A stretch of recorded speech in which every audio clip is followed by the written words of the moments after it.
Feel the vibe, get ready to ignite.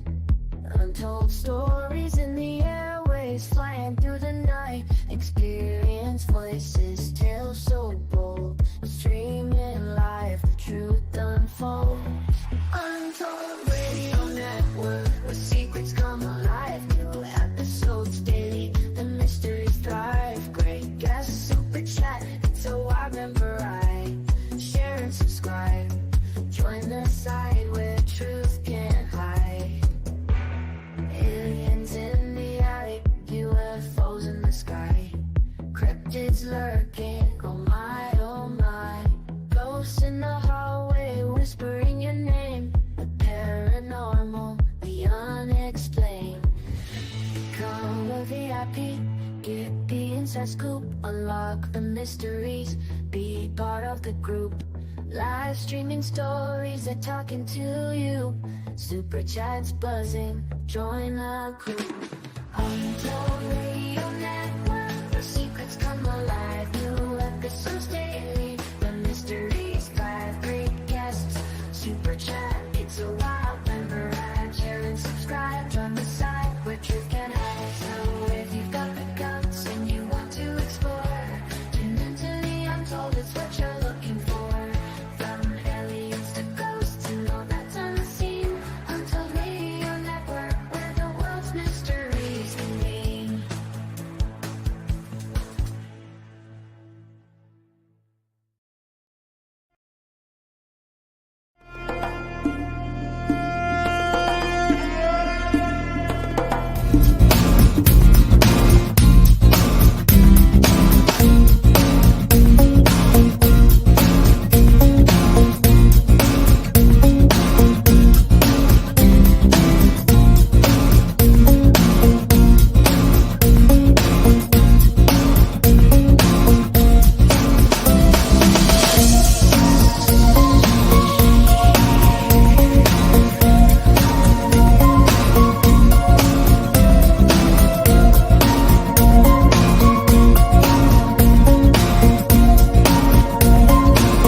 Good morning, monsters. We are live today here on the Untold Radio Network. Welcome to Monsters on the Edge. I am your host, Barnaby Jones.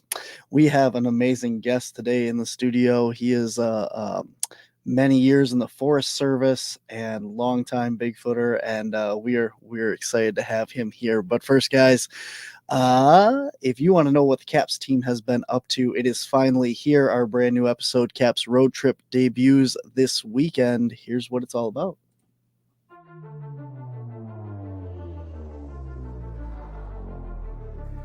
There is a hayfield in southern Wisconsin that some consider the epicenter of the strangest and most disturbing phenomenon in Wisconsin.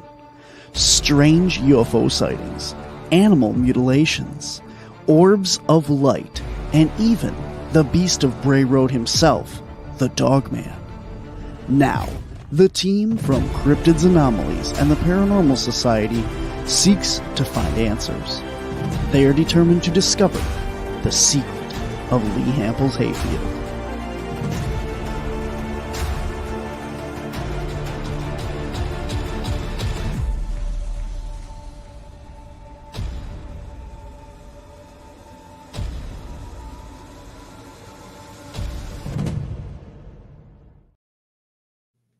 Really excited for you guys to check this out. It is the second time that we've gotten a chance to go out and investigate Lee's hayfield out there. It's been known as the Wisconsin Skinwalker Ranch. There's a ton of strange, bizarre phenomenon, and it's taken a while to edit all of this stuff together from our latest investigation there, but it's here, it's ready to go, and it's coming to you this weekend on YouTube. So guys, check that out. If you want to see the Caps team in person, we are going to be at Squonkapalooza August 10th in Johnstown, Pennsylvania, along with a lot of other great speakers as well. We are bringing out the Haydn Adventure Traveling Exhibit. If you did not get the chance to see it in Upper Michigan when it debuted, we will have it in Pennsylvania. And guys, we are also going to be at CryptidCon in Lexington, Kentucky in November. And coming up this Tuesday, I will be at the Augusta Public Library in Augusta, Wisconsin, talking about cryptid creatures of Wisconsin and Illinois. Coming up July 29th, I'll be at the Shano Library. If you want all information on all that and more, head on over to wisconsincaps.com and click on the public events tab, and you can get all of our information there. If you want to show your support for all things here at the Untold Radio Network, here's how. Hey, Untold Radio Network fans. Want exclusive perks and to support our channel? Introducing our YouTube membership program with 3 amazing levels. Get loyalty badges that level up to different cryptids the longer you're a supporter. How cool is that? You'll also get access to custom Bigfoot emojis and priority in chat. Upgrade to Backstage Pass for exclusive wallpapers, photos, status updates, discounted books, and merchandise. Go all in with the producer level for everything mentioned plus member shoutouts. Ready for an enhanced experience? Join now, pick your membership level, and let's make this journey even more exciting together.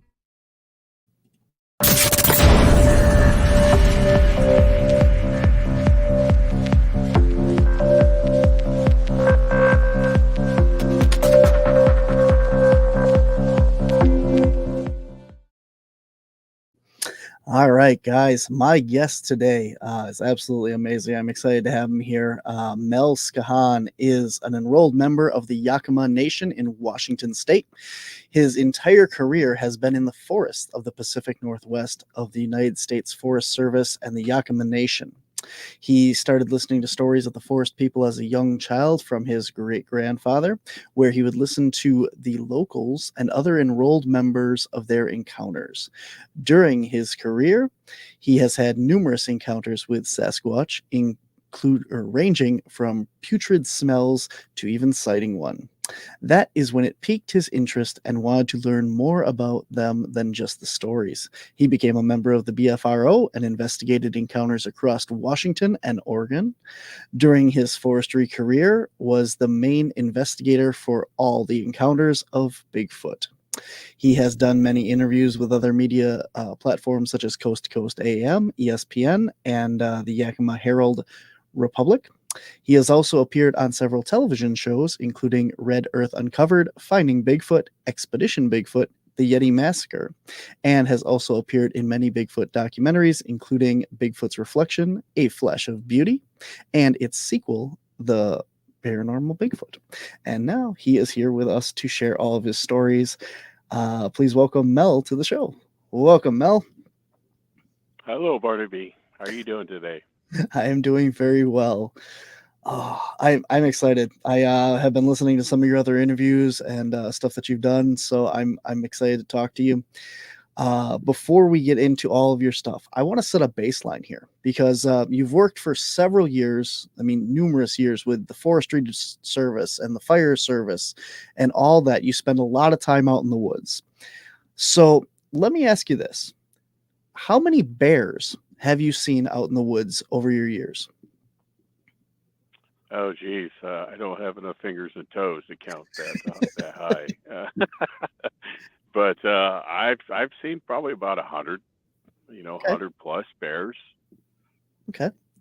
And how many times have you seen with your eyes seen a Bigfoot? Once. Very good.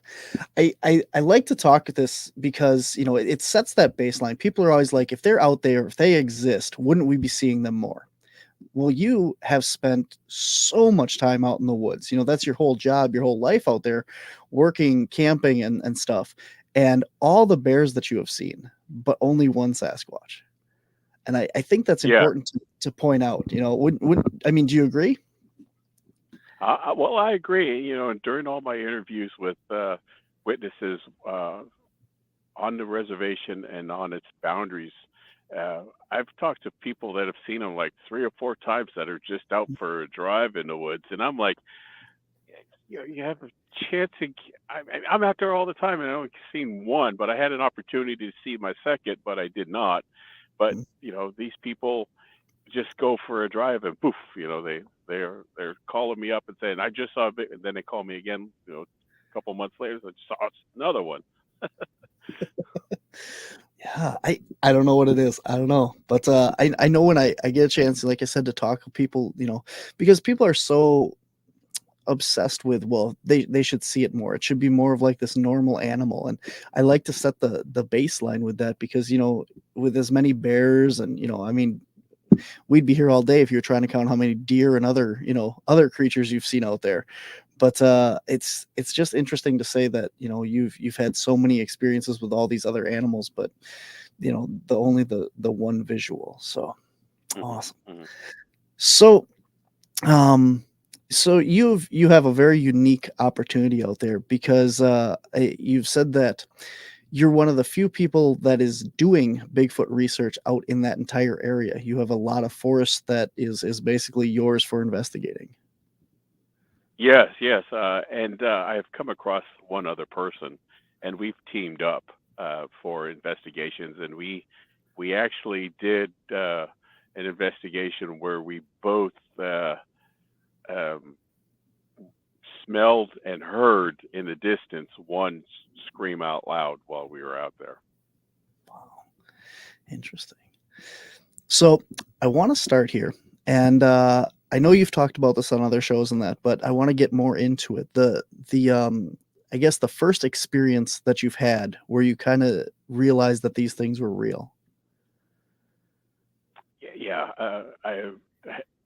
I just transferred over to another program where I was working by myself, and I was going down into this creek bed when I heard a low rumbling growl, almost like infrasound beak, because of the vibration and everything that I felt, and it did it 3 times, and I had no idea what it was, and I tried looking for it, standing where I was at, but the density of the lodgepole pine stand and being in this creek, it was uh, it was just too dark, and I jumped up and down, and then I laid down on the ground to see if I could see it, and I could not, and then finally I just gave up, and then I took the long way around to back to my truck. I put my hands up in the air, what I always do, and I said, "Okay, this is your home. I'll come back later and finish this project later." And then took the long 2-mile trek back to my truck, the long way around instead of straight back. And then when I got close to my truck, it pushed a tree down, and I was like, "Hey, I'm out of here. I'll come back later." And so that was my first experience with them. And then I went back. I went back 2 or 3 weeks later, and then I finished the project, and it wasn't there, or it didn't vocalize, or let itself be known to me that it was still around. Oh, so that was your very first experience with these guys? That was my first experience with them. Yes, Wow. So, but they had been on your mind, obviously. Like, did you think that that's what that was when you encountered it? I had a feeling after going through, because I'm a avid hunter, I'm an outdoors person, and went through all known animals through my head, and whatever was out there I couldn't see, and I didn't recognize, and not many animals out there will send a vibration and actually Mhm. vibrate you feel it, and I felt that on many other encounters as well, and so there's only one thing out there that will do that. Yeah, I mean, I've Uh, been growled at twice, and I know what you're talking about. It's this deep guttural sound, and it just yeah. there's no way to describe it. Like a drum in a marching band. It's Right. got that, Yeah. I that mean, it was beat that just shakes it you. was it it wasn't loud. It was more of a it was a and that's and having that projected right at you, and it went right through me, and but but like I said, I couldn't see where it was coming from, or I couldn't see it. Wow. Yeah, that's crazy. So you talk about seeing these footprints and following them, and that led you to this very interesting discovery. Can you tell everyone about that? Yeah, a co-worker and I had been tasked to work in this drainage. I go out and I'm a timber cruiser, and so we were getting timber volume estimates for this up and coming area, and we were on snowshoes, about 2 feet of snow, and we came across 3 sets of tracks: a 22-inch track, an 18-inch track, and an 8-inch track. And a lot of people had asked, it could be a human doing this, and I was like, yeah, it could be human, but to really solidify what I was following was I saw each personality in each track as I followed. I followed the father, who was the protector. I followed the mother, who was watching out for the little one, and the little one who was just all over the place. And then after a couple hours of doing all this with my coworker, we just like got eerie, because it was just after seeing this and seeing each individual track and what it was doing, then we was like, yeah, they're probably still here. So then we decided to leave, and when we left, we went 2 separate ways. He was parked in one area and I was parked in a different. So I shot across, and then as I was headed back to the truck, I looked over to my left, and something odd stood out over to my left. So I walked over to it, and what I found was a large area that was probably about 30 to 40 feet long and about 10 feet wide. And remember, I said this was 2 feet of snow, and all the snow had been pushed out. So it made the clearing, and you could see the vegetation, the grasses, and then the salal, and then the Oregon grape that were down at the bottom of this little hole that they created. And then when they pushed the snow out, it created this berm all the way around it, and that berm was about a foot and a half high all the way around. And I could see all the tracks inside this cleared out area, because they didn't get all the snow out, and it was iced over. So they had been there for a while, and they had, stood there, laid there, sat there. And then on the berm itself, I could see it was iced over. And when I went over to it, and I do this with elk too, because it's, if you're a hunter or just enjoy nature and you want to know about the animals that are around you and how they survive and how they thrive in the wintertime, I go up, and when they bed down in the snow, it melts and it creates this little divot in the snow, and so they're keeping themselves warm. So I go up and put my hand, and I rub my hand across that berm or the hole that they've created from the body heat, and I can feel the muscle, I can feel the heat. I can feel the hairs.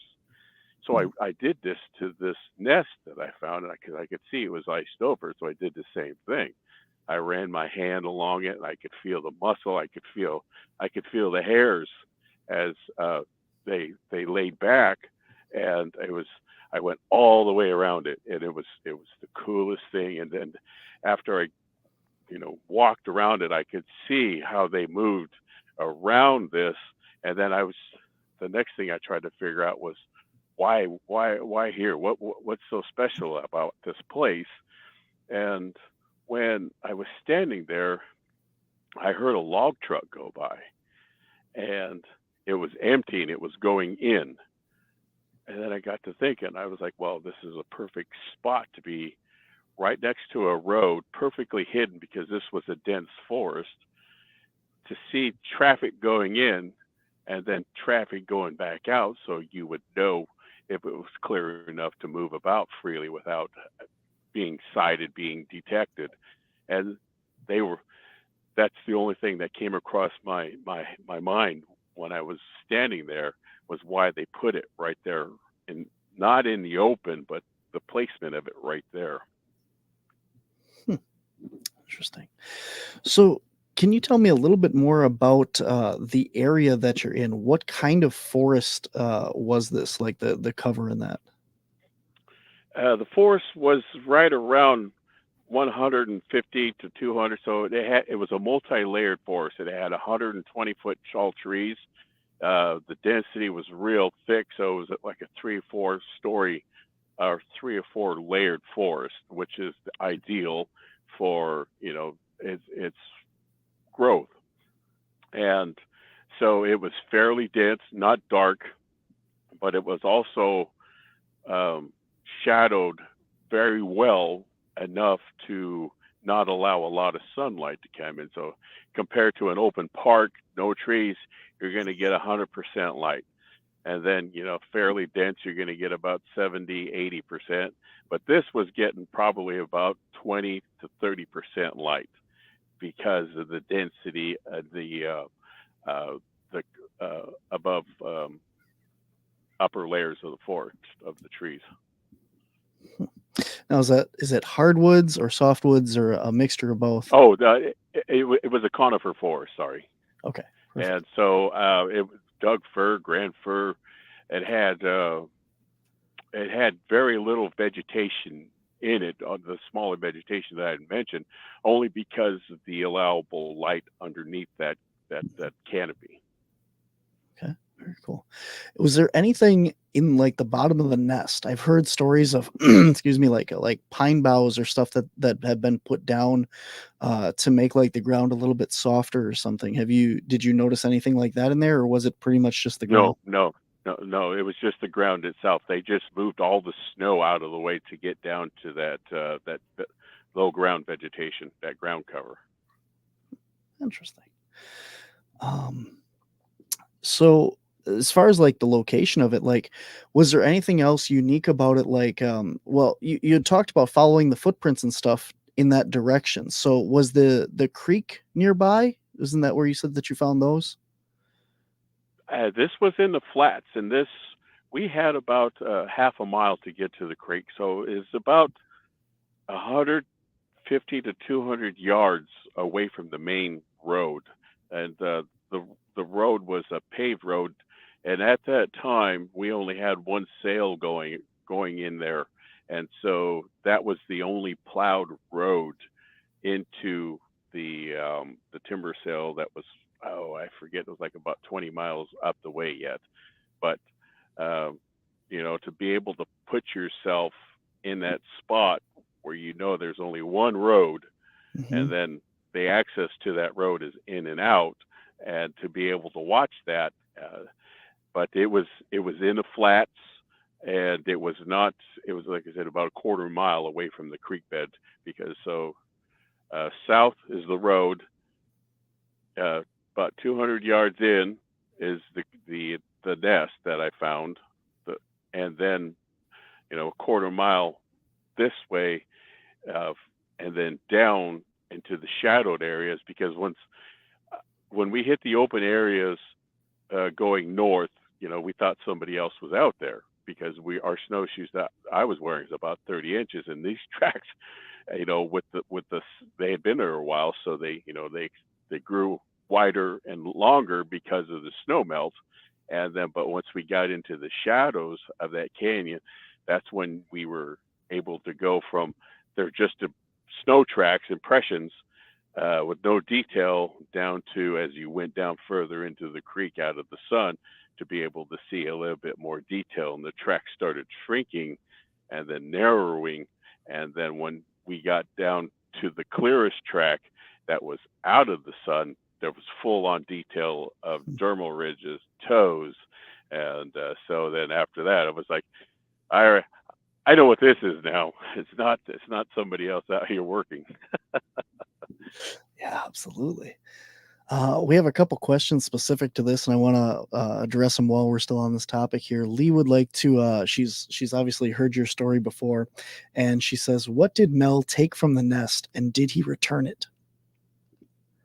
Oh, I didn't take anything from this nest. I didn't even look for any hair. I mean, like I said, I could feel on the iced over muscle and hair striations and everything, or as I went around.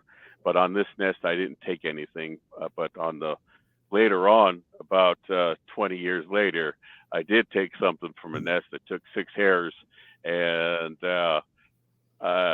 it changed my life to where I am at now, where I'm not a full-on researcher that collects anything or wants to prove anything to anybody anymore, because of the lesson that my elders taught me, and then the lesson that I learned from the one.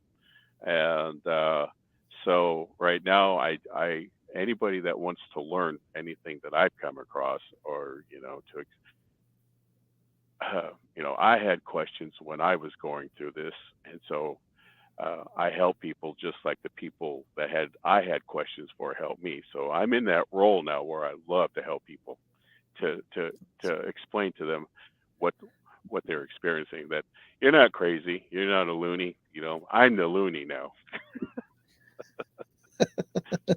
Well, I'm all about your culture and stuff like that. So if you are comfortable talking about like the experience there, I know we're kind of jumping forward in the story here, but you can go into more depth about why you don't take things, and like the experience of how people should experience these beings. Well, the lessons that I've heard over the years from my elders, I didn't want to listen to, because I was like what we call kashum in our language, dumb, crazy, and so I just had to find out, because I was having all these experiences, vocalizations, smells, tracks. I mean, the whole plethora of everything while I was out there, and nobody would tell me anything. So that's when, I started, asking more questions, looking around, starting putting things together, tree breaks, following the trails and everything else like that. And so it's just now I've taken all these experiences and put this all together, and not saying that I can go out there and say, I'm going to show you a Bigfoot. I can tell you that if you look for the signs, and if you have the right mind, I always introduce myself when I went out to the woods. I said, my name's Mel Skahan. I'm here to do a job, and I'm not going to be here very long. I'm not going to bother you. And I went from doing vocalizations to wood knocks, to cracking on rocks, all the familiar stories that you hear about the sounds that they produce that people hear out there. I went from doing that to not doing that anymore, because they don't need to be harassed. You're not going to go find them. They're already there. And you just happen to come into their home. And that's the way you got to look at it, is that you're going into their home every time you leave yours. Just like if I were to come to your house, it's your house, and I have to be respectful in your home, introduce myself, start a little bit of banter. And if I come in the house and act like a total idiot, and start breaking everything, and shooting up the place and everything, the things that you see out in the forest that people are always doing, the recreating, the being obnoxious.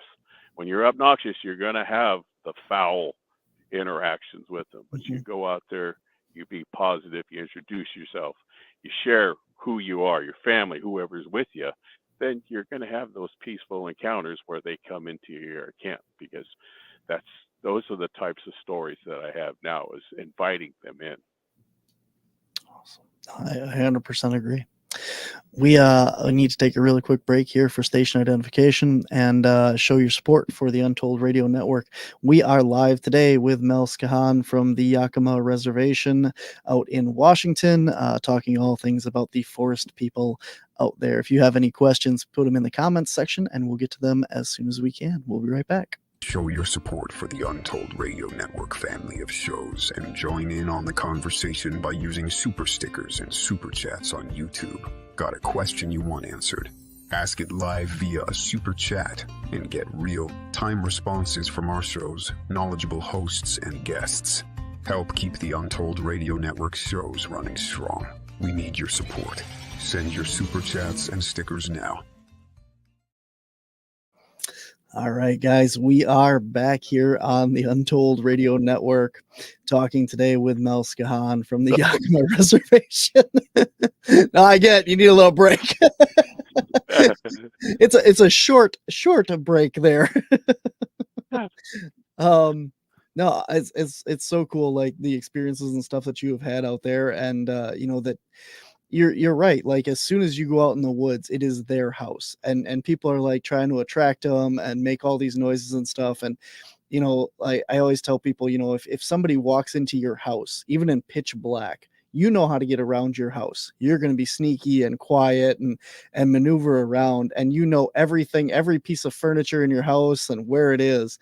And the second someone walks into those woods, they know that you're there. If they're anywhere Yeah, in I the mean, area at the yeah, time. yeah, yeah, yeah. I mean, you can expand that out to even when you're out in your yard and you're in your driveway and Mhm. you Oh see yeah, an unfamiliar vehicle coming, you know where to view that person from to get the best look and find out what their intentions are.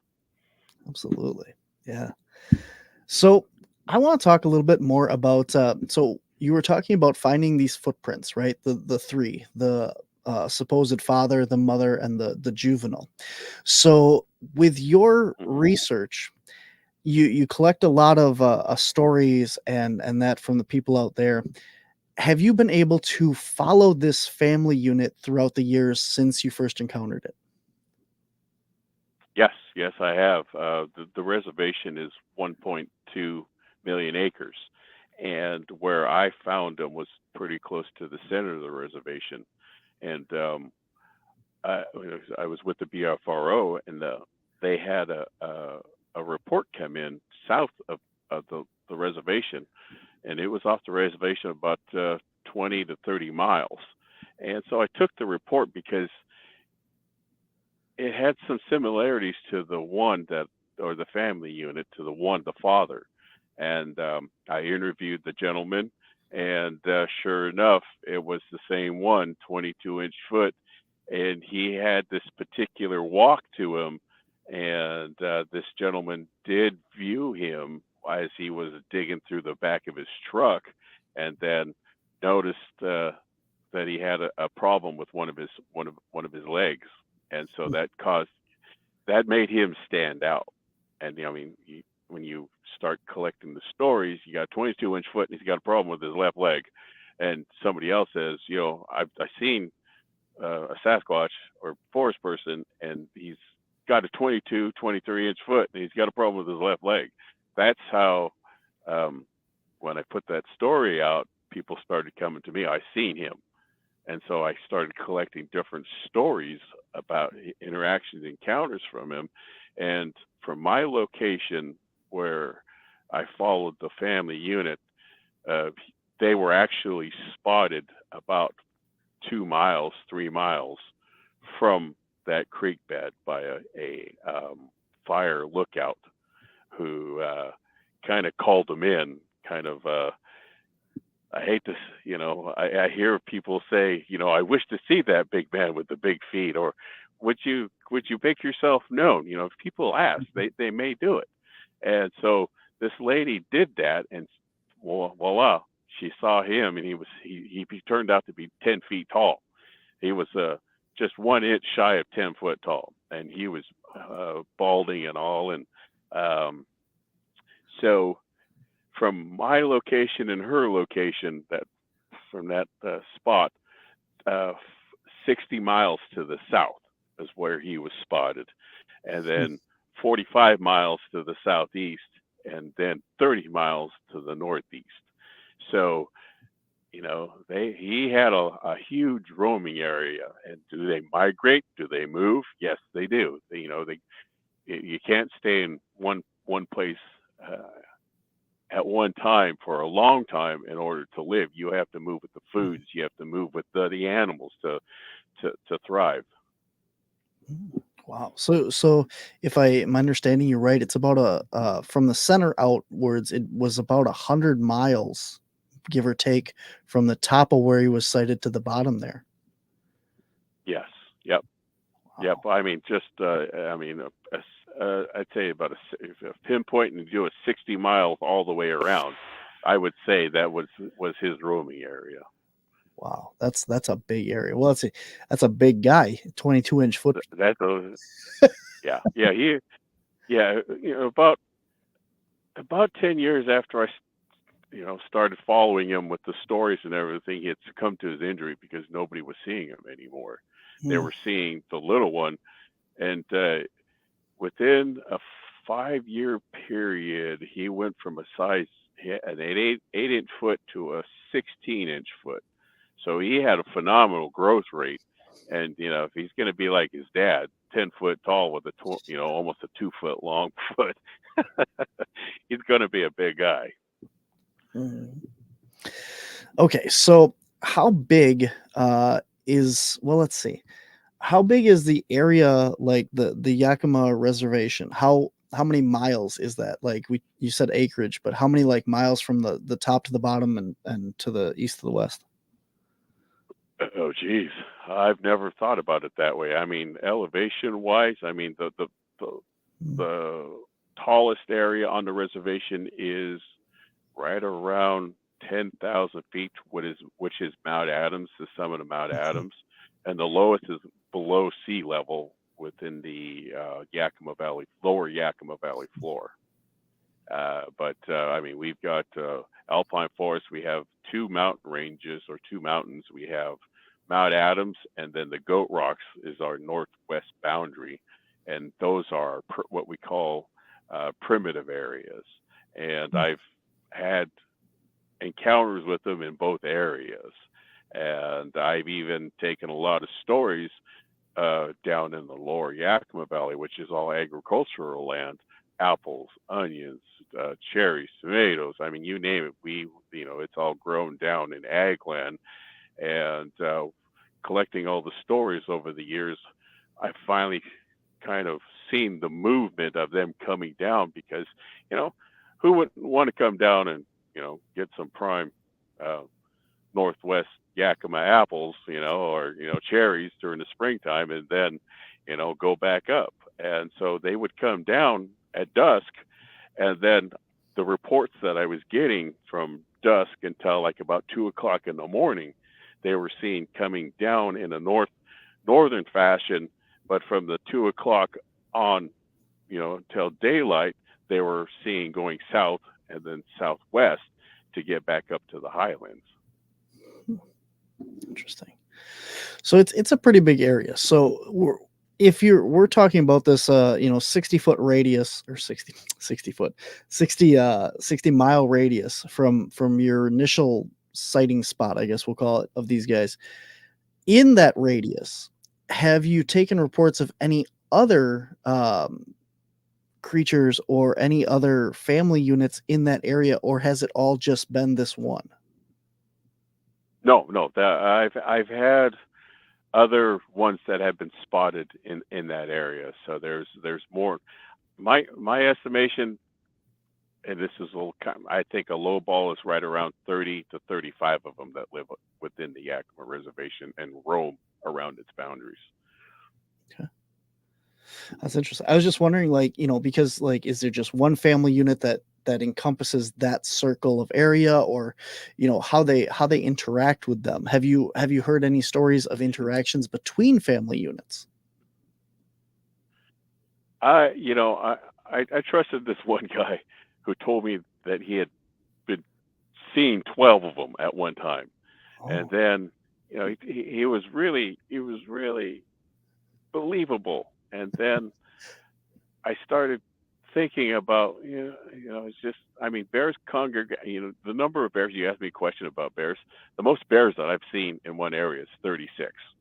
And that's unheard of. Wow. And my coworker and I counted every one of them as we were sitting in the truck. It was like, oh, there was one. And then we were watching all these bears cross the road and go up on this hillside. And so I'm listening to this guy's story, and then I hear from other people that, no, he's not credible, and then I started talking to the other people that he said that he was with, and it was like, he's just telling you a story.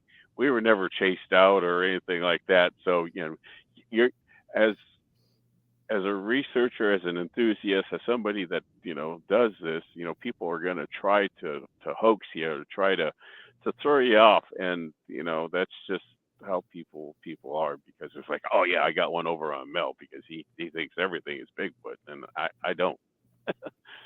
Mhm. Wow, interesting. Yeah, I'm impressed with 36 bears. That is a lot of bears. That- I mean, yeah, we didn't get out of the truck. what kind were they? Were they black bears or brown or grizzly They or were all black bears. all black Yeah, bears? we have nothing but I've seen one grizzly on the reservation, and then but I've the what we counted, that they were all black bears. Very cool. Very cool. So you talked about the goat rocks.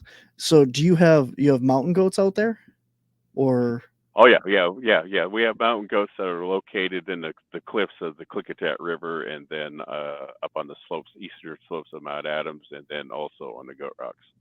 very cool. Yeah, I love animals. I grew up going to zoos all over the country. I've been all the way from California out to New York and stuff, going to different zoos. And one of the animals that I've never seen in a zoo, and maybe I just don't go to the right zoos, but is the mountain goats, the big Hmm. white bearded mountain goats. The only time I've ever Right. seen one was at Mount Rushmore. They were wild, and there was one walking through the parking lot.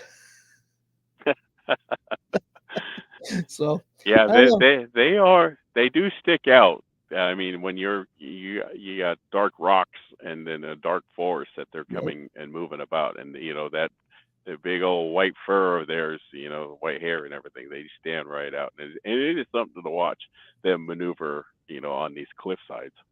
Oh, absolutely, absolutely. They have very nimble feet. I mean, they can climb the sides of cliffs, with just like inch or two of rock sticking out, and yeah, they're amazing Hmm. animals. It's so weird, like people talk about how Bigfoot's got to be supernatural or paranormal to have the abilities that it has, and to disappear into the woods and stuff. But I think a lot of people don't realize the adaptations and stuff that other animals have. The abilities that they have that you would consider supernatural, like the goats being able to basically climb a sheer rock face that we would consider, like no place to step or anything. But it goes back Yeah, to talking about, knowing your environment, your house, and knowing where everything is. yeah, yeah. The elusiveness of this of the forest people is amazing, because once you spot one, and then you're looking, and then all of a sudden you get your attention diverted to something else, and then they know, and then they're gone, laying down or off and Mm. running. I mean, the one that I cited had a standing left right foot right next to each other, which was just a few inches apart. Went from a few inches to a 9 to 10 foot stride on a full run, Wow. and I was just floored by how fast he was moving away from us. Wow. SoCal Squatcher would like to know the tracks in the snow stop and start in the snow in an open meadow. So, do you have any thoughts on, like people say that they see like one or two footprints and then they disappear? Why do you think that is? Do you think that they're just not looking far enough for these prints, or what do you think about that? Well, I mean, if you want to get into the paranormal thing, I mean, I've heard people say that they've just turned into a ball of light and disappeared or Mhm. gone, floated away. Uh, as far as the foot tracks, I mean, that's a possibility of that scenario. But then there's also the scenario of, the ground cover is a lot different. I mean, Mhm. you could come into sand, silty soil at one point, wet, and then it being really soft, and then all of a sudden, the soil conditions are not going to be the same throughout where you're at, and so they could step on a rock, they could step on, debris that will not cause them to make an impression in the ground. And so what we do as hunters is that, when we find a track and we know kind of what the stride is going to be, two of mine, so I'll put a stick in the ground, and then I'll go, 6 7 feet, and then start looking for, oh, there's an impression. It's very slight, but you got to look, very Mhm. subtle, but you got to start getting it. If you have to get on your hands and knees, you'll find it. you'll find the push down, the bent of the vegetation or the bruising, and it's not going to recover that fast if you're on site from an actual encounter, and then go 6 feet beyond that, and then you're also going to look for the ease of the travel to get out of the area, and sometimes they'll just barrel through mountain huckleberries. They'll blaze through blackberry. I mean, it's amazing when they want to get out of an area what they'll go through, and then something that you will not go through yourself. And but it's that work that you got to put in to be able to find those tracks. Mhm. Absolutely. We have another question here for you. You talked about not taking anything and, like just going out there for your own experiences and stuff. How do you feel about making plaster footprint casts? I've taken 2 or 3. I mean, I'm not a trophy type of person. I mean, as a hunter, I never displayed my antlers or anything else like that. And so displaying my foot casts or trying to take any, my visual is well enough for me. I'll take pictures and I'll share those pictures. And but that was before my last nest incident, and I still have those. But plaster casts, I'm not. I will leave something behind when I take something from the woods, anything, an animal, vegetation, or foods, and anything. I do an offering. I do a prayer, and that's what I was taught. And so I will, leave that gift or that offering for that life, for that piece of ground that I'm on. And so that's what I'm taught to do. But plaster casts, I've only taken, like I said, 2 or 3, and I've never done anything. I like looking at them just to see, the evidence that other folks have collected. Very good. So let's talk about your next sighting of a nest. What did that look like, and how did you come across that one? This was a couple of weeks ago. I was out on an outing with some friends, and they invited me out once before, and then they invited me back, allowed me to come back a second time. And he said, I become a teacher and opening eyes to things that people have seen out there, but just not quite, they've asked the questions, and so I'm helping with the answers. And so we were out following a trail, markers that were being left behind, and I was showing this gentleman how they move into camping areas very subtly, slowly, and then as we were following this trail back, that's when we noticed. I noticed off to my right. I said, "There's something like piled vegetation there." And as we'd gone over there, that's when we found the fir boughs that were placed on top of this structure. And inside the structure, they also put fir boughs for a matting to stay off the ground. And I crawled inside of it and laid down, and I was like, man, this is out of the sun. It's nice and cool. And so I brought the rest of the group up, and then I told them, I said, this could be human made. There's that possibility. This could be also, forest people made. So I brought the group up, and then we had the discussion, and then so we just gone through it. And so it was a 50-50, type of situation. And, I mean, that's why it's good to have more people out there on the ground with you, so you can go through everything that is out there. Absolutely. So it was kind of like covered in like a dome, or what was the actual shape of it? There was trees that had fallen from a windstorm, and then also there was a pre-commercial thinning there. So somebody had gone in there and opened up this area up, and the trees that were on the ground, there were two logs that were 20 inches in diameter, and they were about 16 to 20 feet long. Now, do you think you could pick those up? No. I mean, you're looking at logs that are about this round, and there was two of them. One was stacked perfectly on top of the other, and so that made one wall. And then on the other wall, there was another 16-inch tree with about a 10 to 12-inch diameter tree on top of that one, and then stuff over the top of it, and then the fir boughs placed over. So, I mean, those were extremely heavy logs if somebody was going to do that. And so, but like I said, it could have been human made, and it could have been forest person made. But I always like to say, whoever's going to put that work in,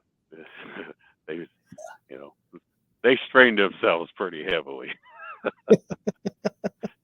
Wow, yeah, those are some big logs. So another question or comment here for you.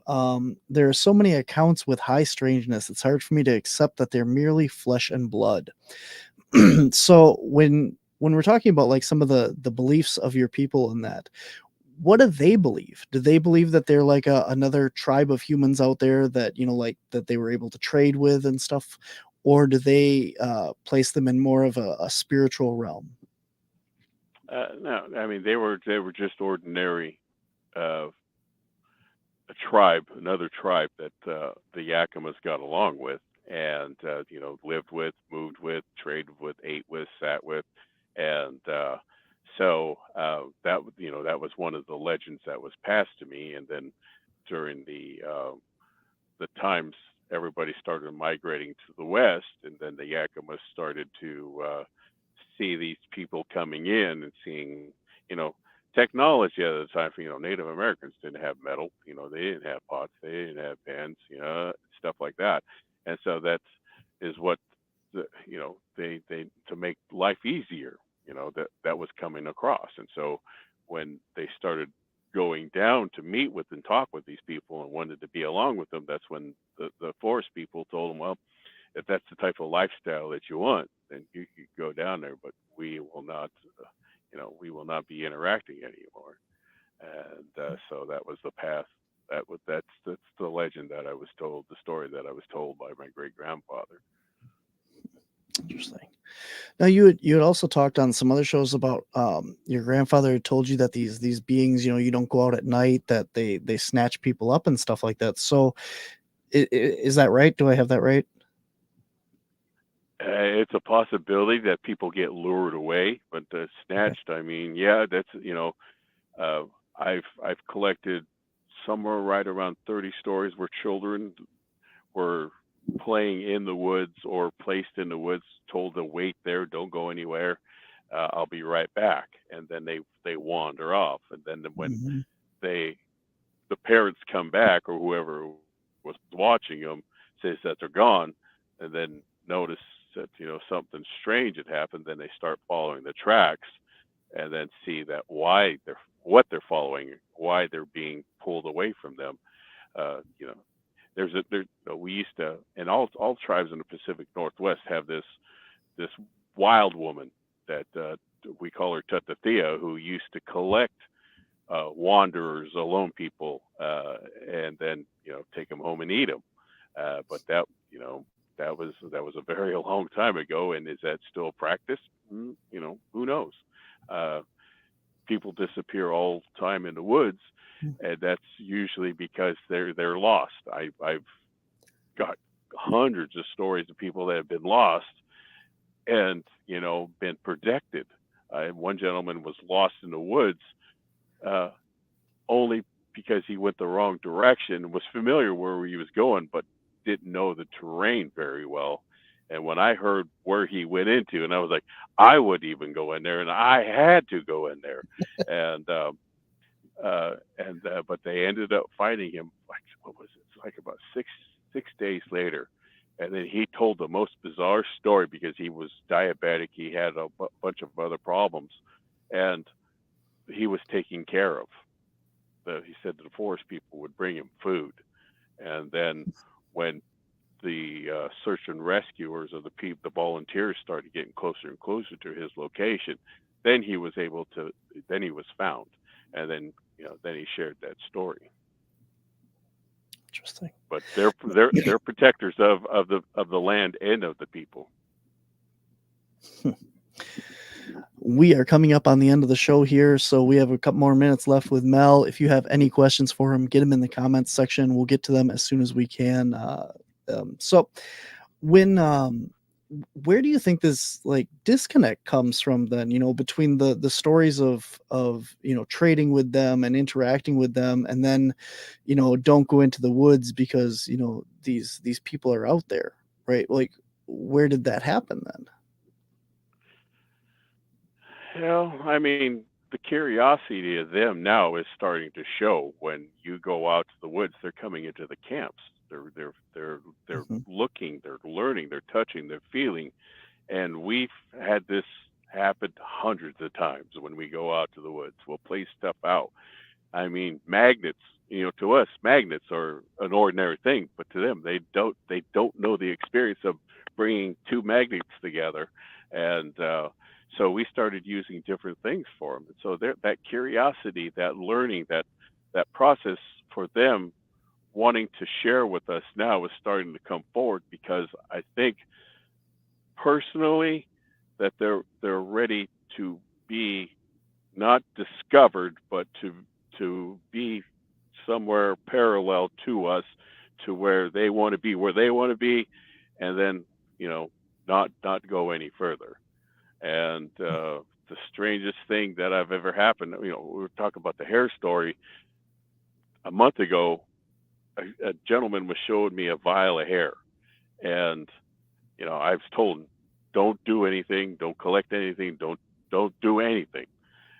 And so I was just looking at this vial of hair that he was gifted, and then I had it in my right hand, and then I put my left hand up and I started to turn it like this, and then it jolted me. It shocked me. My left hand, it burned the three fingers that I was holding it with on my left hand, and then it went all the way up to my wrist, just a little bit past my wrist, and I said, here's your hair back. I said, this is authentic. Yeah. And my wife was standing next to me, and she made the comment. She goes, "Well, that's what you get. You're not supposed to be touching that stuff." And so I told him, I said, "You better. That was gifted to you." I said, "You better not have anybody else handle that." Yeah. Interesting. Now you were talking about. Do you think that they're when your people came down and met with the white man and stuff, when he came in and they wanted nothing to do with that, do you think that kind of like you alluded to there, are they more open to that now? Well, I mean, the encroachment. I mean, back then, there was, just a few towns or villages here or there, but now the expansion of the cities and everything else, cabins out, and then I think the interaction is going to be,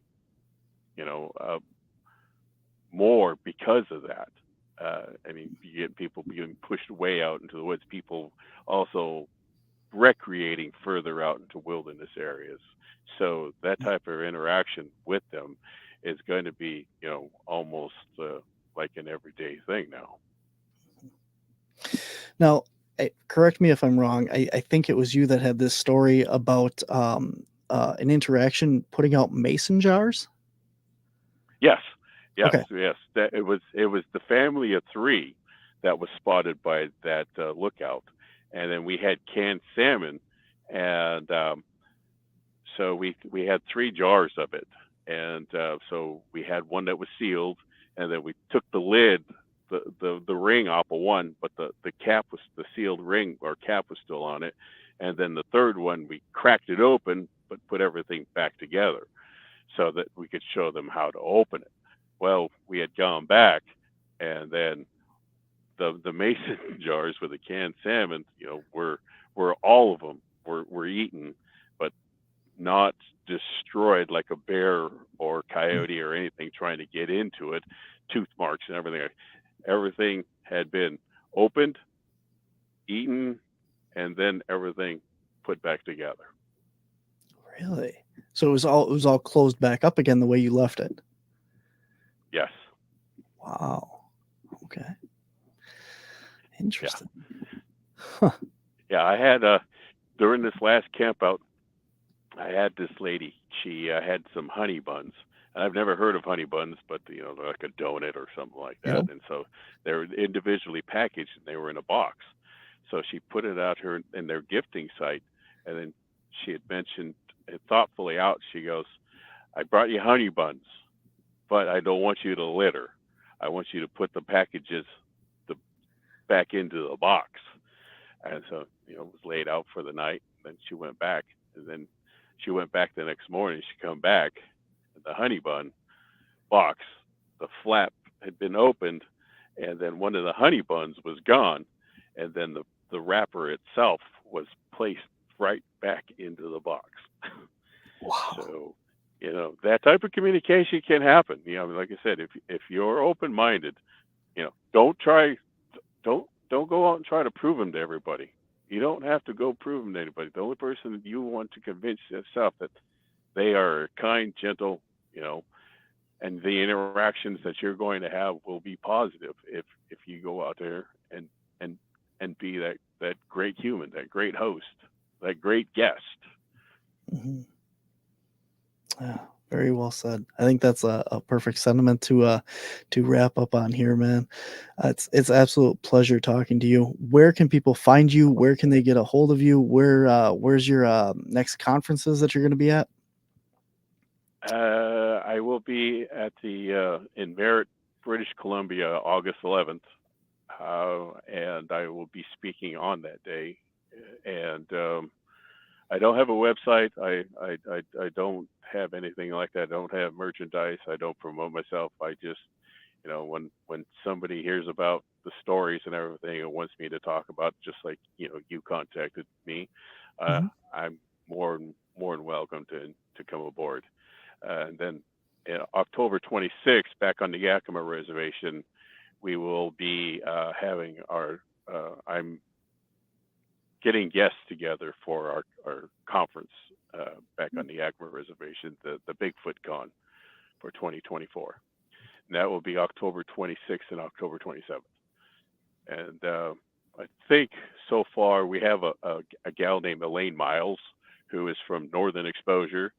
She's an enrolled Umatilla who I had a great conversation with. She's also on the Flash of Beauties. If you go to YouTube and type in Elaine Miles, you'll see her stories. And we have hopefully Dr. Jeff Meldrum coming in, and so we're building that guest list now. Very cool. Very cool.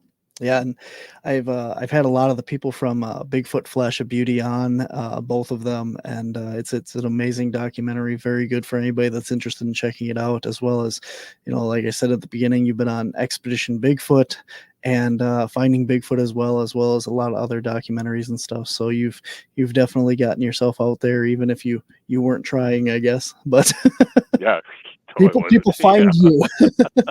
Yeah, they do. Well, and I want to thank the people, like you that do, watch this and your audience and everything to allow me to share with you. And I always enjoy it.